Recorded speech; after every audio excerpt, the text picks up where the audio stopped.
Hello, welcome to the Cindy Show with Lily and Rosie. Today we are reviewing the 1957 Rodgers and Hammerstein's Cinderella, starring the lovely Julie Andrews, John Cypher, and Eddie Adams. This movie, it's pretty special. It's kind of like a time capsule. It's black and white. In 1957, it was. It's a musical. Yeah. It was shot live and aired on CBS. And Julie Andrews. This was her debut film. She actually got an Emmy nomination for this one. She did really well. And she was only 21. Yeah, that's pretty young. Yeah. I read that about 107 million people saw this on CBS, were watching, which is huge. I read that it's actually the largest single network event in U.S. history till the 2011 Super Bowl. It's just insane. Which is crazy. Can you imagine just the amount of time? So many years. Like, that's just, wow. It kind of gives a little perspective how big it was. Yeah. It was crazy. like the Avengers Endgame of its time. Yeah, basically. Very crazy. It was in black and white. The quality wasn't super great, which was sad, but it makes sense because it was so much long ago. You wanted to mention another fun fact about the king and queen. Yeah, so the king and queen are actually married, and the acting in this film is really good. Oh my goodness! You bugger!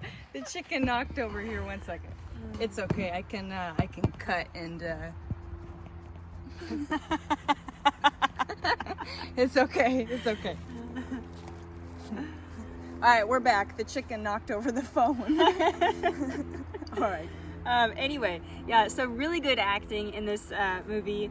Julie Andrews, of course, just amazing acting. We were talking about how when she sings, she's still acting with her face, which is hard to do.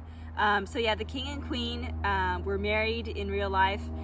They had really fun interactions, just kind of poking fun at each other and teasing each other. Yeah, it was sweet. Mm-hmm. Yeah. Oh man, this movie was really impressive.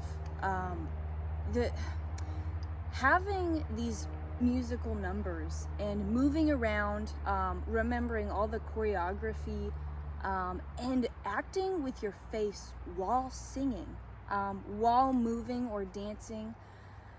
Oh man, it was really impressive. Yeah. To remember all that. And everyone did a really good job. Yeah. The fairy godmother, the prince, the king and queen, Julie Andrews. I was pretty impressed. Yeah, very well done, very polished. It's a very cookie cutter Cinderella.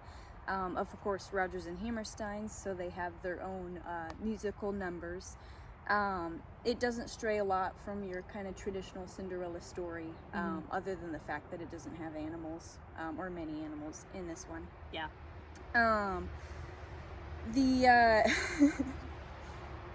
Something interesting I noticed is Cinderella's first words in the movie were "yes, ma'am," talking to her stepmother. The prince's first words were "hello, father." Mm-hmm. Something very short that I noticed, but it tells you a lot about the relationship with their parents. Yeah. The prince has a great relationship with his parents. Cinderella does not. She's treated like a servant. I wouldn't say she was necessarily mistreated really badly in this version, but she certainly wasn't a part of the family. She was just a servant to them. Yeah. I think that those two first times of speaking to also are a testament to the time period. Yeah. Very formal, responding to being spoken to with a very formal attitude towards your elder. Yeah. So I think that's very makes sense for the time period. Yeah. Mm-hmm. Lily, you wanted to talk about, this was a pretty short film, so things happened pretty Yes. fast. So one of the songs, it says 10 minutes ago, I saw you, okay? So it actually shows the clock and it's like, yep, it was 10 minutes ago. And so they fall in love in just a few moments. And that is very fun. It's funny just how that works. The songs, of course, by Rodgers and Hammerstein are great. Oh, yeah. 10 minutes ago, I saw you. Yeah, it's pretty funny. The Prince had a really good voice, and of course, as we all know, Julie Andrews had an amazing voice too. So very well done. We were talking about how we've seen play adaptations of this, where they're using the same words, same songs. Yeah. But it really it counts how well the actors or actresses can sing, because we've seen plays where they just they've got the costumes, everything, the set, but if they can't sing.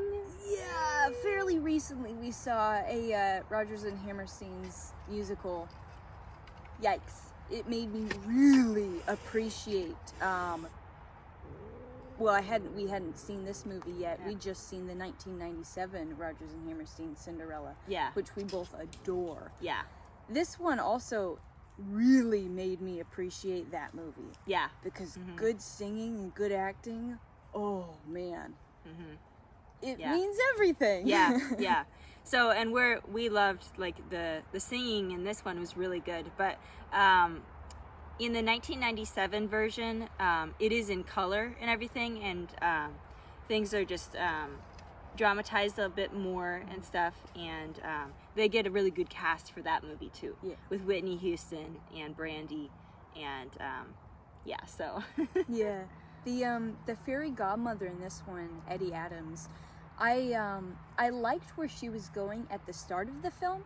She grants Cinderella her wish, which is to go to the ball, but she tells her the rest is up to you, which I liked, because in some Cinderella movies, especially the 1950 version, I didn't like how it felt like Cinderella was just waiting for things to happen to her, waiting to get out of bad situation. So I thought that they were going to change it in this one. Unfortunately, at the end, instead of trying the slipper on in Cinderella's stepfamily's home, she goes to the castle to see the prince, but she doesn't get the courage to talk to him. She's too shy. She's too scared to present herself. Yeah, the fairy godmother has to intervene and make it happen, which I was hoping they wouldn't do. I was hoping Cinderella would have stood up for herself and kind of strived for what she wanted, which unfortunately that didn't happen. Another dislike that we were going to talk about is kind of a conversation between the prince and Cinderella. Yeah, so kind of a dated comment. It's hard to know if it was just sloppy writing or what, but there's a whole communication talking between the prince and Cinderella, and the prince says, "Why do I love you? Why do I love you?" And Cinderella says, "I'm a girl. Girls don't care why." And so it's a very cringy line. Again, pretty dated, and not really sure why they put that in there, but definitely not the case. Girls definitely care. In fact, we even looked at each other after they said that, ew, that is not true. Why you love someone means everything. And I get it. This came out a while ago, and it's a fairy tale about kind of falling in love very quickly. But the thing is that there's a difference between love and seeing someone and finding yourself very attracted to them. There's a difference. They saw each other and they were very attracted to one another, but that's not love. So I understand it's a movie, it's a fairy tale, it's not real life, but still it matters why you love someone, and there's different kinds of love, and attraction is different than love. Yeah. Another thing I was going to mention is when Cinderella sings her song about being in a corner, in my own little corner. So she mentions a Norwegian princess. And why that stuck out to me is because we watched The Three Wishes for Cinderella. And there was a Norwegian princess because that movie is shot in Norway and everything. And so that was really cool. Just kind of a cool correlation there. Yeah, she becomes a Norwegian princess because she eventually gets married to the prince. That was funny. We kind of looked at each other. It was like, whoa, we saw a movie that was in Norway. It took place in Norway. Yeah, and that movie was really good. I want to see it again. It was so unlike anything else we had ever seen, with like the scenery from Norway and just the different spin on the story. So I recommend seeing that if you guys haven't already. Yeah, funny connection. Yeah. The 1965 Rodgers and Hammerstein's version I read also did really well. There's 3 total. There's this one, that one, and the 1997 version. This one made me really appreciate the 1997 version, which is what we kind of grew up with. That one is just really good. This one made me kind of want to watch that one again. Even so, the songs in this one were still really catchy. Like we were singing them. I was singing them at work for a few days. Yeah, they get stuck in your head, and they're just really well written. So I wanted to talk about the first meeting scene comparisons in Cinderella movies. Some movies have Cinderella and the prince figure meet at the ball, like the 1950 version, Into the Woods, Cinderfella, this movie. They meet at the mall, and that kind of starts everything. I really like the Cinderella movies where they have a relationship before the ball, like ever after.